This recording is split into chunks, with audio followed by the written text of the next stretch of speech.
Hello, everyone. My name is Greg Storey, and I am Senior Director of Design at InVision.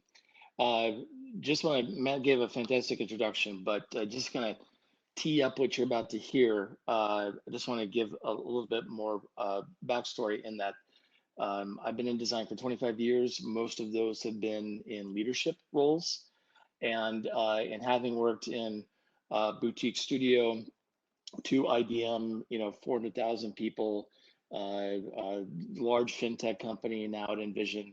I've had this all to say, I've had an opportunity to observe a lot of design teams, a lot of cross-functional teams, and especially in the last year at InVision, where, as you can imagine, we work with a lot of designers and design teams. I've just been, I've seen and heard a lot of problems and issues that design teams go through, that the cross-functional teams go through, and that is at the heart of everything I'm about to share with you today. So thank you for the time. Thank you for the opportunity to come talk to you. I don't know how often designers get invited to a product management conference, so I feel like there's so much to say, and there's so much that I need to share with you. So I'm going to talk quickly to try to get through everything. I will have a deck to share. You can reach me at Berlin Crank online. I'm happy to talk about design and everything I'm about to share with you at any time. So let's get started. One, I also want to, I know this is about remote, and this is about some type of remote aspect of what it is that you do and collaborating with one another and whatnot. I'd like to share with you that as being a part of the Design Leadership Forum, just yesterday I led a webinar and asked the question to my guest panelists, where are you in the work from home with your teams? And I think their responses, and then kind of largely agreed to with the group at large, is that design teams feel that they're kind of on the other side of the learning curve, that they've gotten through kind of the shock of and the disturbances of working remote. They're now trying to have found some kind of cadence to their day, and so largely remote from the design teams that I've been in touch with. Remote doesn't seem to be having as much of an impact as it did, say, 2 months ago. So good there. I also want to mention too, I've written or co-written a book called Remote Work for Design Teams that is available for free on InVision. Happy to put in a link later on that as well. But short book, a lot of my experience went into that. If you're looking for something in particular about remote. But today I've come to you about thoughts on what product managers can do to help designers and design teams succeed. And I want to start this off by reminding everyone or thinking about where design kind of got brought into the product team about 10, 15 years ago, and that it's around design teams being able to validate ideas, take a hypothesis from the business, and to go through a design sprint or design activities, and to be able to validate or refute those quickly, or to find the pivot in the idea. And so we're able to do this quickly and cheaply because design teams are typically smaller than engineering.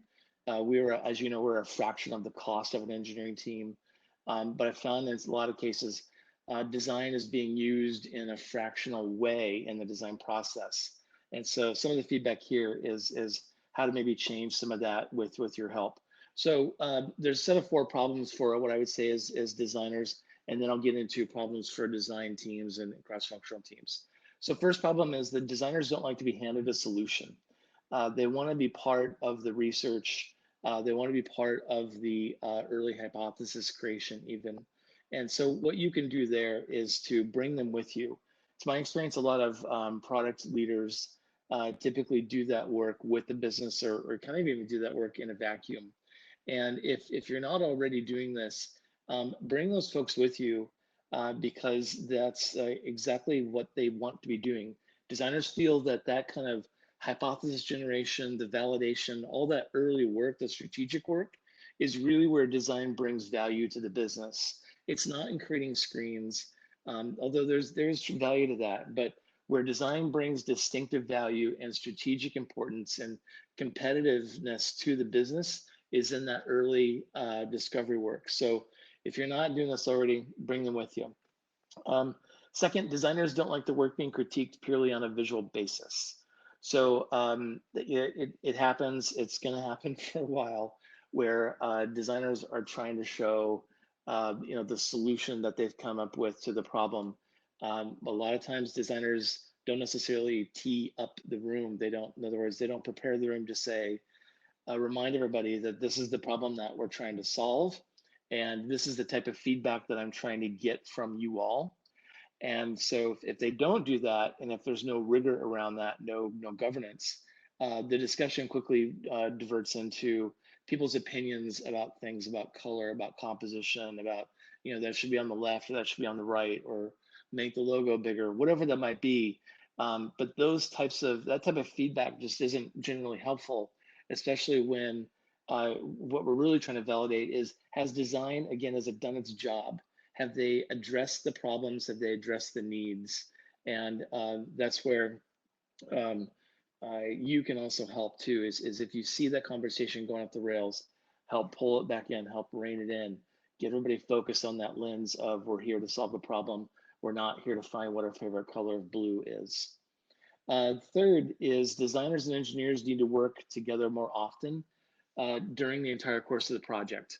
And what I mean by that is, I've observed in the beginning of a project, when design's got the ball, as it were, when most of the work is in their wheelhouse, designers are not sharing their work as often as they should, especially with engineering.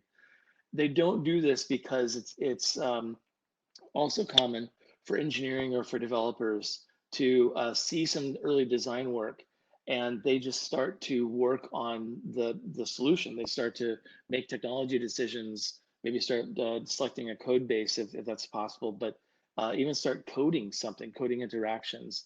And they're doing this based off early work or even work that's in progress. And as you all know, when we're in design, things can change, and they can change very quickly, and they can change very radically. And so if we're not talking to engineering, and if we don't have that trust with engineering to say, please don't code stuff, please don't get involved, because one, you're potentially wasting effort, you're potentially wasting money. But two, engineers hate doing things over again.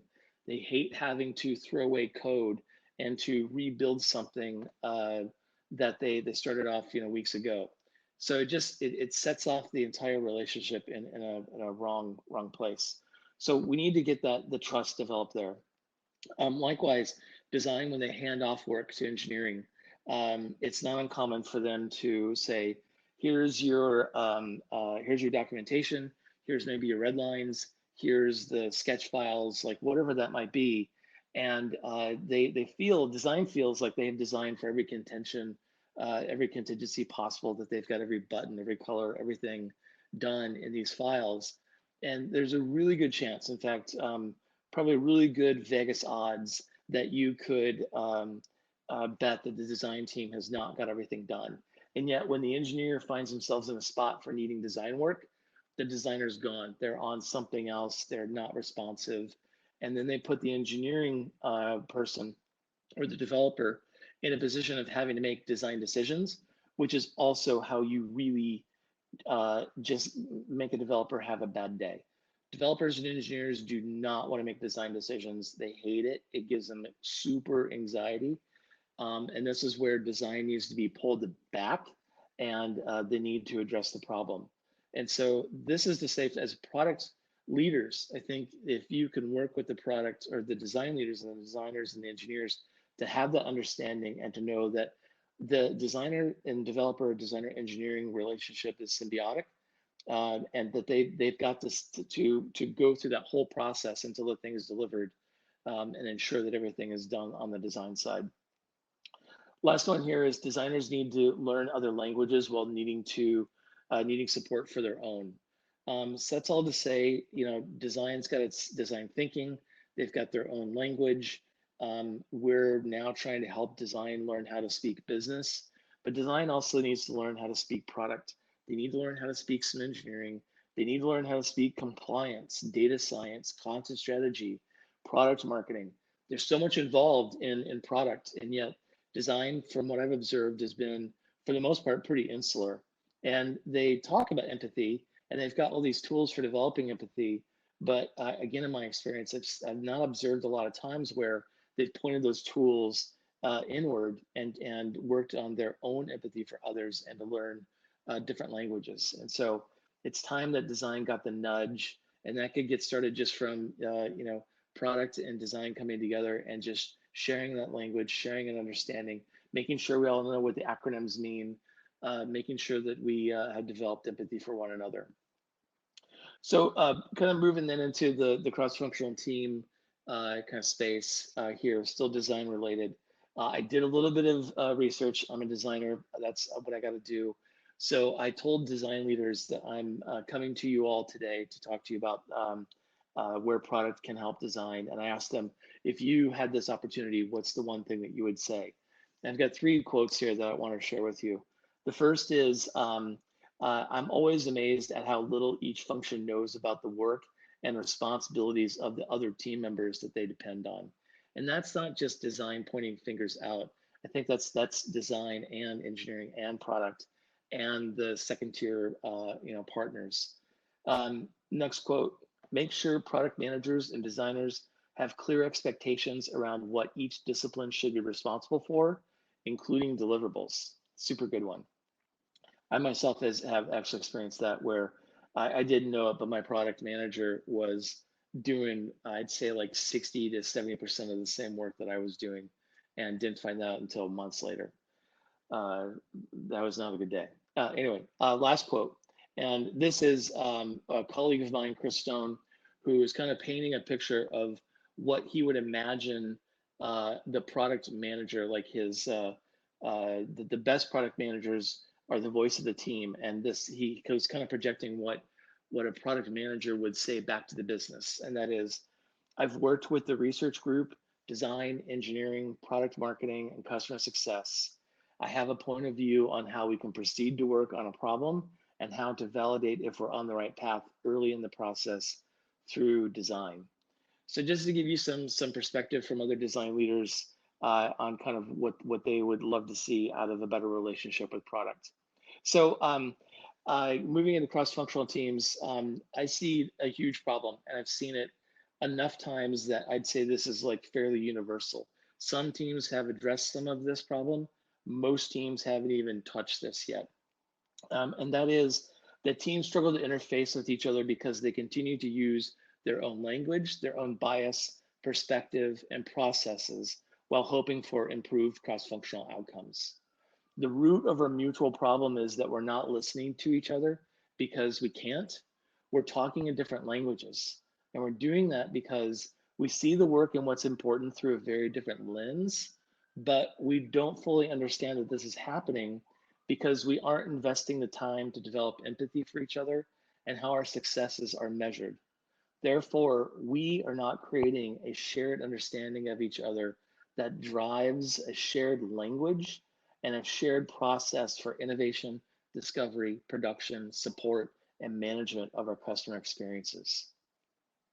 So I've got like 7 areas of that problem and ideas for how to solve that. First and foremost is we do not have a shared practice of empathy to understand what drives each other, what is important. I did a little bit of research just asking engineers, like, what's important to you? What gets you out of bed and excited to go to work? And ask that of product and ask that of design. And I'd love to have more time to share that with you, but you wouldn't believe that it's like in some areas shared, in a lot of other areas, just like exact opposite. And not in a bad way. It's just that we all have different things that are important to us. And we need to come together and use the empathy mapping exercise that you can find in design thinking. Don't think of it as think of it as like alignment thinking, but we need to go through that empathy map exercise and find out what makes us tick and how we can use that information to build better relationships. Next problem, we do not have a shared understanding of roles and responsibilities. This is really easy. Take all the jobs to be done, take a look at your existing process and take a look at all the jobs that have to happen from ideation, the business has got an idea, to delivered, supported, application or feature that's out there and the users are using it, and go through a RACI matrix. Responsible, I forgot what the A is, responsible and consulted and informed. I forgot what the A is, but anyway, if you look it up, RACI basically takes any ambiguity there is about roles and responsibilities, and it makes it clear as day. Super important exercise, very powerful exercise to do that together, not just product doing that for everybody, but product design, engineering, all your partners, get them together, go through those jobs to be done, assign who's responsible. Third, cross-functional teams do not have a shared set of principles to guide our work and how we work together. So different teams like design may have principles, engineering may have principles, but it's very likely that your cross-functional team does not have a set of principles, a shared understanding of how you're going to come to work, how you're going to interact, how you're going to collaborate, adjust the expectations that you have of each other in those principles. Again, super powerful to help drive more trust throughout the entire team. Our processes are likely developed with little input from peers or stakeholders. Design is super bad at this. I have seen design teams spend enormous amounts of time thinking through their process, their design process, and they think through, here's the pain points that we're having, and they try to develop empathy, and they try to do all those design thinking activities, but they're missing a key ingredient, which is their users, which would be you and the engineers and the other people that they interact. They do this in a vacuum, and they do it a lot. And I find it funny a little bit. But I've had to work with design teams to say, I love your deck. It's very pretty. I love the process. I'm sorry, but you're going to have to just throw that away because you didn't include your partners. And this is part of the problem is we have processes in all these different silos. We need to take those and kind of either scrap them and or bring them together as a cross-functional team and reimagine how we can create a cross-functional co-owned process for how we do things. Next is we do not have a shared understanding of how our work is measured or our OKRs. So product, you have OKRs, engineering has OKRs, design maybe has OKRs, they're probably not very good.